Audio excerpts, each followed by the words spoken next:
Our chief political correspondent, Carl Cameron, wouldn't miss it. He is live in National Harbor, Maryland, with the latest. Carl. Hi, John. This is a really big national cattle call for the 2016 presidential Republican candidates.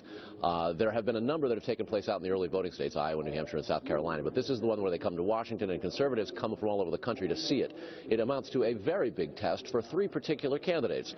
Former Florida Governor Jeb Bush today, rather than give a speech as candidates have done for countless CPACs over the last several decades, has asked for him to actually take questions. So he'll do sort of a roundtable and a Q&A with none other than Sean Hannity.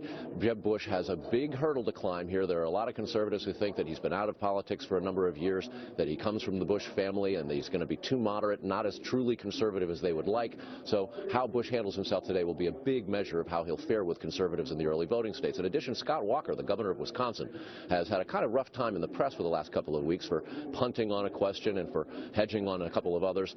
He's getting star power attention, and he's leading the polls in Iowa and across the country. And as a consequence, all of the other rival candidates and their teams are looking at ways to take down Scott Walker. So how he performs here will be incredibly important, as it will be for New Jersey Governor Christie, who's just having problems in his own home state over things like pensions and dealing with his own budget.